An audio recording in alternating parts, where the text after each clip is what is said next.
কৃষিবিদদের ৩ দফা দাবি আদায়ে রেলপথ অবরোধ করে বিক্ষোভ করছে বাংলাদেশ কৃষি বিশ্ববিদ্যালয়ের শিক্ষার্থীরা। এতে প্রায় ৩ ঘন্টা ধরে ঢাকা ময়মনসিংহ রেলপথে চলাচল বন্ধ রয়েছে।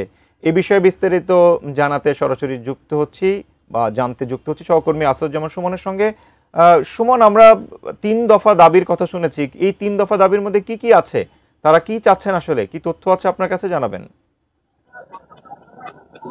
শাকুর, ধন্যবাদ আপনাকে। আসলে এই যে বাংলাদেশ কৃষি বিশ্ববিদ্যালয় ময়মনসিংহের যে এই রেল স্টেশনটি রয়েছে, রেল লাইন রয়েছে, সেই রেল লাইনে কিন্তু এই ৩ দফা দাবিতে এই এখানকার যে শিক্ষার্থীরা রয়েছে,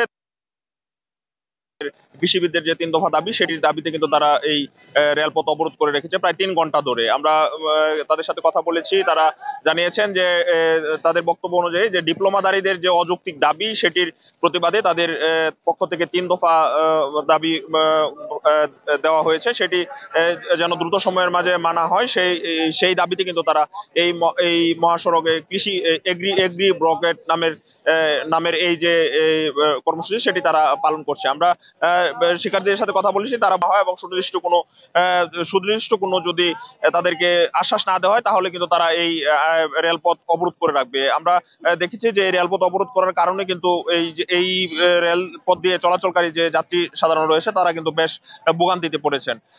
প্রশাসনের লোকজনও এখানে এসেছেন, তারাও কথা বলেছেন, শিক্ষার্থীদের সাথে কথা বলে সমঝোতার চেষ্টা করেছেন, কিন্তু শিক্ষার্থীরা কিন্তু তাদের যে দাবি, সেই দাবিতে তারা অনড় রয়েছেন এবং তারা বলছেন যে তাদের সুনির্দিষ্ট এবং ওই লেভেলের লোক থেকে তাদের যদি আশ্বস্ত করা না হয়, তাহলে তাদের এই যে এগ্রি ব্লকেট কার্যক্রম, সেটি কিন্তু অব্যাহত থাকবে। তো যেখানে দিয়ে রেলপথ দিয়ে যে চলাচলকারী যাত্রী যারা রয়েছে, তারা বলছেন যে আসলে এটি একটি জনদুর্ভোগের কারণ।